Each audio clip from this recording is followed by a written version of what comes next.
last night's winner, Rico Abreu, and there's a whole lot of questions people could ask you, but I'm going to start off with the big one. What is it like being at the World Finals again here in the sprint car? Just a great event overall. I think the biggest thing is that the sprint cars and the speeds that are produced here at this track, just the style of racing just really suited me over the years. And unfortunately we missed last year, but we can't make sure to come back this year, and just love every chance we get to race with the World of Outlaws.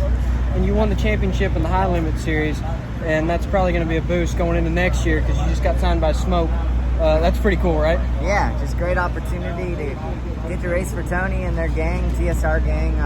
They do an incredible job, have incredible infrastructure, and I thought it would be really suiting to just attach myself to such a well-known brand. And I think it would bring a lot to the stability of me just organizing and managing the team on my own, and to have that infrastructure in place. It's got a lot of good people over there that are going to help us make this happen. And your journey's had a whole lot of steps. You drove in the truck series, and here, what is it like to have one of maybe the best sprint car here when it all comes down, but be Rico Abreu Racing, to be under your thing? You got your dog on your t-shirt. Like, that must be pretty cool to know it's really all you built this. Yeah, I take a lot of pride in just the flow of our sport and the marketing and just the whole broad package of it. I think that when I really dissect, what we've done is really just tried to elevate the sport and make it a great experience for the fans. So, I often try to put myself in the fans' shoes and what they see and what they want to be a part of when they come down in the pits and get to see a race car driver, or they're up in the stands watching a race car driver. It's got to be exciting for them, and for them to want to come back and support sprint car racing. It's a big deal. And is there anything that you could have taken from the truck series or taken from a sprint car and apply it to another car, or is it just its completely own beast that there's nothing similar? I don't really know. I just think that the diversity in getting in other cars and experiencing, track development or just personnel and organizations, really just made me fall in love with sprint car racing even more, I guess, and the people that are associated with it. So, I just think this is definitely the place for me, and I'm going to hopefully try to be here for a long time. And what's the plan to repeat the success after last night? You got the big win. How are you going to do it again tonight? We just got to execute. We got to allow the race to play out. We got to put ourselves in position and see where we end up. And two more. If you had to pick, I know it's probably hard about the sprint car, what would be your number one favorite part about driving? Just the aggressiveness, for sure, is how hard you can drive these race cars. It seems the harder you drive them, the faster they go, and sometimes the easier they are to drive. Here's probably my favorite question. Smoke's got a drag racing team too. Is there any chance we might ever see you in a top fuel car someday? Yeah, I think if the opportunity's there, it'd be really cool to, get to at least feel some form of speed at that level. But I think first and foremost, it's going to be really important when you focus on the sprint car team and getting them wins and championships.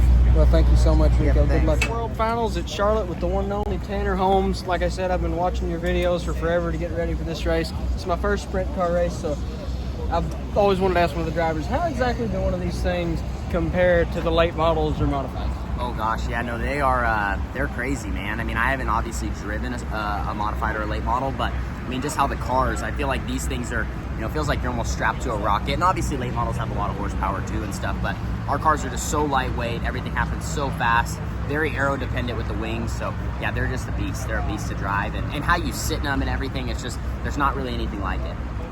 After watching last night, saw Rico win, but I know he's not in the series.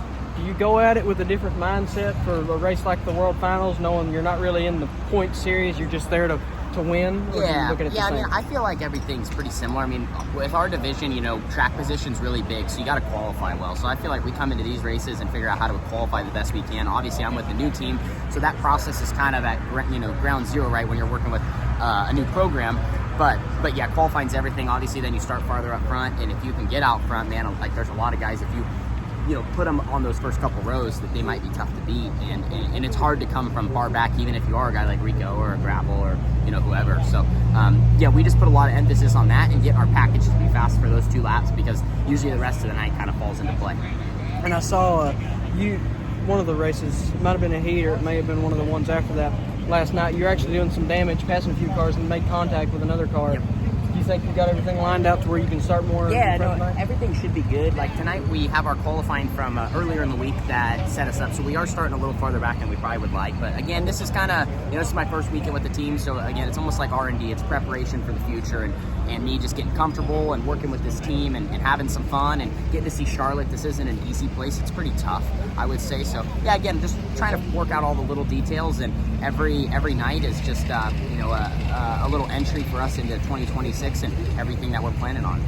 And I heard that a lot of the guys talking last night, high side versus low side. Obviously, you get more momentum if you use the high side, Yeah. but it's riskier. What exactly, where do you prefer to run in a sprint car? Do you want to be in the middle, or where do you want to be? Yeah, I feel like you're searching a lot of times for just where the grip's at. I feel like our cars are very dependent on having grip, and the more grip you have, the less wheel spin, and you can build more momentum, and then you actually just going faster. The faster you go, the more the wings work. So, I mean, for us, I feel like the top side here at Charlotte's really good just because you can carry that momentum and speed. And in the bottom, you're more trying to hit grip, and shorten up the racetrack. So I feel like a lot of times the top is the way to go here, but I think you can win races on the bottom as well. We just kind of have to see how the track plays out, and then also depending on what the late models and the other classes are doing, that can change what the racing surface looks like. So as a driver, you just got to be on top of it, and as it changes, you got to change what your game plan is. And I've been in the drag racing world for almost 2 decades now, so I'm more familiar with that side of things. Yeah. But I know the Knoxville race, and there's probably one at Eldora or something, but what does it mean to you to be competing at the Charlotte World Finals? Yeah, I mean, I think it's something you probably sometimes you miss some of that, how cool it is, and because you're just so focused on what we got going on. But yeah, the World Finals is an awesome race. Knoxville, Eldora, all those are what we call are the big ones. Those are the ones that bring in all the people, and you don't just get the opportunity to race in front of this many fans. So yeah, really, really, really cool deal, and I look forward to hopefully being back many years in the future. And we'd really like to win a race here, one day. So that's what we're working towards. And final question about the sprint car: what is your favorite part about driving one of these things? Yeah, I mean, I think it's just, it's a thrill, man. I mean, again, it's the fastest thing it feels like the fastest car you could ever drive. And just that feeling of when you really have a good race, right? And you get going so fast, and you're sliding guys, and you're ripping in and out of lap traffic. And it all happens so fast. So for me, like, I just enjoy driving the race car, and it's cool, like, just be able to wheel a machine that's what these things are. So yeah, I'm pretty blessed to get to do it. And for all my drag racing guys out there, where can we follow you and see what you're going to be doing next? Oh yeah, no, absolutely. It's going to be fun. 2026, I'll be driving this thing, obviously, and just looking forward to being out on the road a lot next year and giving it as many races as I can. All right, well, thank you so much, Tanner. Absolutely, no, for pleasure. sure. You absolutely, thank you.